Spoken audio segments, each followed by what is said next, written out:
တဆုံတယောက်ရဲ့အလောက်ကန်ကိုကြည့်ပြီးတော့သူဘလို့လူစားလဲဆိုတာဆုံးဖြတ်လို့ရလားစဉ်းစားကြရပဲနော်ဒီနေ့ကျွန်တော်တို့ပြောပြချင်တဲ့ဇာတ်လမ်းကလေလူတိုင်းကဝိုင်းမုံကြရဲ့သူသစ္စာဖောက်လို့တောင်နာမည်တတ်ထားတဲ့လူတယောက်နဲ့သူ့ဘဝကိုတခါတည်းပြောင်းပြန်လန်ပြခဲ့တဲ့ဆရာတယောက်ကြားကမထင်မှတ်ထားတဲ့တငယ်ချင်းဖြစ်သွားတဲ့အကြောင်းလေးပါပဲကစားကွင်းထဲမှာလေဒါမှမဟုတ်ကျောင်းမှာတငယ်ချင်းတွေအုပ်စုဖွဲ့ပြီးစောင့်နေတဲ့အချိန်မှာကိုဘယ်သူမှလာမခေါ်ပဲတယောက်ထဲကြံခဲ့ဘူးတဲ့ခံစားချက်မျိုးသိကြတယ်ဟောတော်တော်စူးတဲ့ခံစားချက်နော်ဒီနေ့ဇလန်းကလည်းအဲ့လိုပါပဲလွန်ခဲ့တဲ့နေ့ကြာကြီးကလူတွေအားလုံးကဝိုင်းပယ်ထားတဲ့အပြင်လူတယောက်အကြောင်းပေါ့သူ့ဘယ်သူမှကိုအဖော်မလွတ်ချင်ခဲ့ကြအောင်ကဲအဲ့ဒီတော့ဇလန်းလေးကိုဆက်လိုက်ချအောင်နော်ဒီဇလန်းလေးကအထူးဆက်ကောင်းမလေးအဲ့ဒီအချိန်ကလူလီရဲ့အမြင်မှာတော့အမုန်းခံရဆုံးပဲဘယ်သူမှကိုသူနဲ့မပတ်သက်ချင်ကြဘူးဟုတ်ပြီသူကဘယ်သူဖြစ်မလဲပြီးတော့ဘာလို့များဒီလောက်တောင်အမုန်းခံနေတာလဲကြည့်ကြည့်အောင်သူတို့အလုပ်ကအခွန်ခံပါ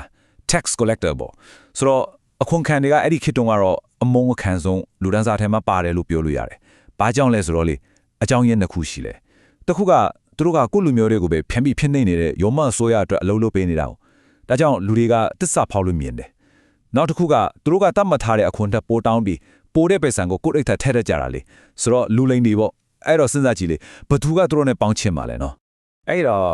့ဘာသာရေးကောင်းဆောင်တွေဖြစ်တဲ့ဖာရီရှက်တွေကမတ်တဲကိုကြီးလိုက်ရင်လေသူ့အလုပ်ကိုပဲမြင်တယ်။အပေါ်ရမ်းပဲကြီးတာပေါ့။ဟိုကောင်တိစားဖောက်ပဲ။သူကအပြစ်သားပဲ။ရွတ်မာတယ်လို့ပဲဆိုပြီးတစိတ်ကပ်ပစ်လိုက်ကြတယ်။ဒါပေမဲ့ယေရှုကတော့အဲ့လိုမဟုတ်ဘူး။ယေရှုကသူ့ရဲ့ပြင်ပန်းကိုမကြည့်ဘဲနဲ့အတွင်းစိတ်ကိုလမ်းမြင်ခဲ့တယ်။အမှန်တရားကိုလက်ခံခြင်းနဲ့နှလုံးသားအကူကြီးလိုချင်နေတဲ့လူတရားအဖြစ်သူကမြင်ခဲ့တာပါ။ကဲဒီလိုနဲ့တနေ့မှာပေါ့မတဲတယောက်ခွန်ကောက်တဲ့စားပွဲမှာအလောက်ရှုံနေတော့လူတွေရဲ့အတန်ဒီဖိတ်ဆန်တန်နေနဲ့စူညာနေတဲ့ကြားထဲမှာပဲယေရှုကသူ့စီကိုတက်တက်မက်မက်လျှောက်သွားတယ်။ပြီးတော့သူ့ဘဝကိုတက်တက်လုံးပြောင်းလဲသွားစေမဲ့စကားနှခွန်းတီးကိုပဲပြောလိုက်တယ်။ဘာလဲဆိုတော့ငါနောက်တော့လိုက်လော်တယ်ဒီနေရာမှာတကယ်ကိုအောက်ဖို့ကောင်းတာကဘာလဲထီလားမတဲကဘယ်ကိုလိုက်ရမှာလဲဘာလို့လိုက်ရမှာလဲဆိုပြီးတခေါမှကိုပြတ်မမေးဘူးတေဝေတာမျိုးလဲလုံးဝမရှိဘူးပိတ်ဆန်တဲ့အပုံလက်ရနေတဲ့သူ့ရဲ့အလုပ်သူ့ရဲ့စားပွဲအရာအလုံးကိုအဲ့နေရာမှာတင်ပစ်ချခဲ့ပြီးချက်ချင်းထပြီးယေရှုနောက်ကိုလိုက်သွားခဲ့တာသူကတရကတော့ယေရှုနဲ့အတူရှိခွင့်ရတာကတခြားအရာအလုံးတဲ့အများကြီးပိုတန်ဖို့ရှိသွားလို့ပဲ Okayအခုမတ်တဲရဲ့ဘွားအတိတ်ကစပြီလေ तू ကအရန်ကိုပြောနေတာအဲ့ဒီတော့ဒီပျော်ရွှင်မှုကိုဘလို့ကွန်တာမလဲ तू ကပါတီကြီးတစ်ခုလောက်ဖို့ဆုံးဖြတ်လိုက်တယ်ဒါပေမဲ့လေ तू ဖိတ်တဲ့ဧည့်သည်တွေကနည်းနည်းတော့ထူးဆန်းတယ် तू လိုပဲအပြင်လူလို့အသက်မခံထားရတဲ့သူ့တငယ်ချင်းတွေကိုဖိတ်တာပေါ့ तू စိတ်ထဲမှာဘာရှိလဲဆိုတော့သူ့ကိုလက်ခံပေးခဲ့တဲ့ဘဝအသက်ပေးခဲ့တဲ့ယေရှုကို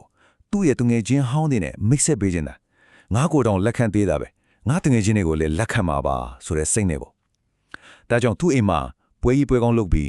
းလူအတိုင်းဝိုင်းကအပယ်ခံထားရတဲ့သူ့မိတ်ဆွေအားလုံးကိုဖိတ်လဲတယ်သူ့ရဲ့ဧည့်သည်ဆိုင်ရင်ကိုချက်ကြည့်လိုက်အောင်အခွန်ခံတယ်သူ့လိုပဲပေါ့ပြောဆွေးမျိုးတွေတငယ်ချင်းတွေနာမည်ပြက်ရှိတယ်လို့လူတွေပြောကြတဲ့သူလေအဆုံးပဲပြောအရေးကြီးဆုံးကွန်ပျူတာဧည့်သည်တော့ဘာလို့လဲယေရှုရဲ့ပေါ့အခုမြင်ပါရောင်ကြည့်လိုက်လေအဲ့ဒီခေတ်ကလူကောင်းဆိုတဲ့သူတွေရှောင်ဖယ်ထားတဲ့လူတွေကြီးပဲစွနေတဲ့ပါတီပွဲမှာဆယ်တယောက်ဖြစ်တဲ့ယေရှုကအတူတူဝင်ထိုင်ပြီးစားတော့နေတာဒါကတကယ်ကိုအကြီးကျယ်တလင်းဖြစ်သွားတာပေါ့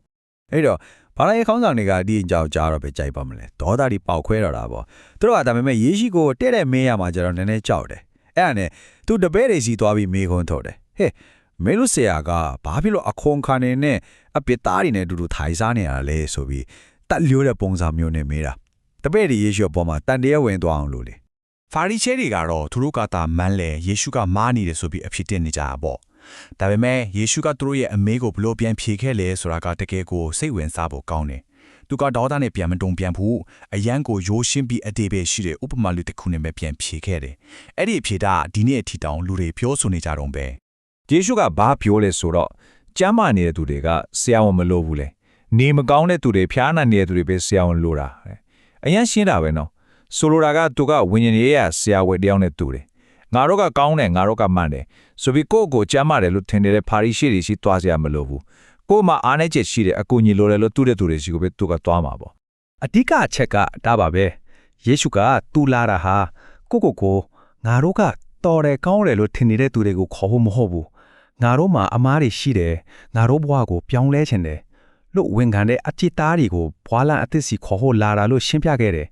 အခွန်ခံတွေကသူတို့ကုညီလို့မှသိကြတယ်လေဒါကြောင့်ပြောင်းလဲဖို့အဆင်သင့်ဖြစ်နေကြတယ်ဖာရီရှယ်တွေကတော့အဲ့လိုမဟုတ်ဘူး ဟုတ်ပြီနေမကောင်းတဲ့သူကရှာဝင်လို့တဲ့ဆိုတာတော့ရှင်းသွားပြီဒါပေမဲ့ဖယ်ရီရှီတွေကရောဘာလို့ဒီလောက်တောင်အမှန်တရားကိုလက်မခံနိုင်ဖြစ်နေကြတာလဲသူတို့ရဲ့ပြဿနာကဘာလဲအဲ့ဒါကိုပို့ပြီးရှင်းသွားအောင်ယေရှုကနှုတ်ထဥပမာတစ်ခုကိုထပ်ပြီးပြောပြခဲ့တယ်အဲ့ဒါကတော့စပြည့်ရည်အသစ်နဲ့တားရည်ဘူးအဟောင်းအကြောင်းပါပဲ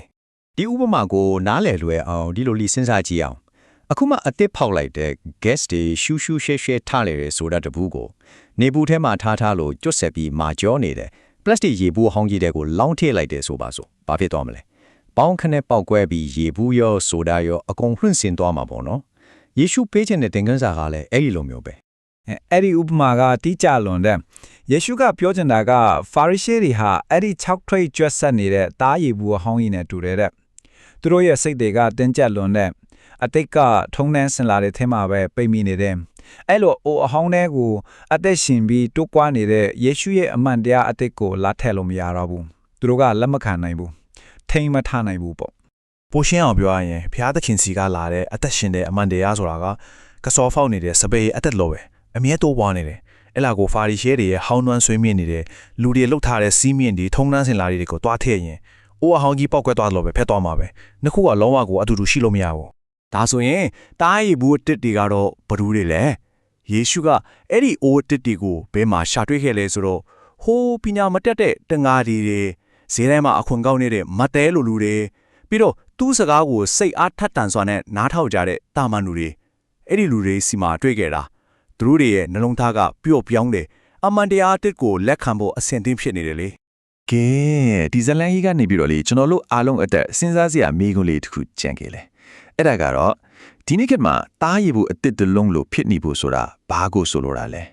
ကိုပြန်မေးကြည့်ရအောင်ပေါ့လေကျွန်တော်တို့ရဲ့စိတ်နှလုံးကအတစ်တို့အရာတွေအမှန်တရားအတစ်တွေအတွက်အမြဲတမ်းဖွင့်ထားတဲ့ပျော့ပြောင်းတဲ့အိုအတစ်လေးလို့ဖြစ်နေသလားဒါမှမဟုတ်ကိုထိထားတာလေးတွေနဲ့ပဲမာဂျော်တင်ကျက်နေတဲ့အိုအဟောင်းကြီးဖြစ်နေပြီလားဆိုတာပါပဲ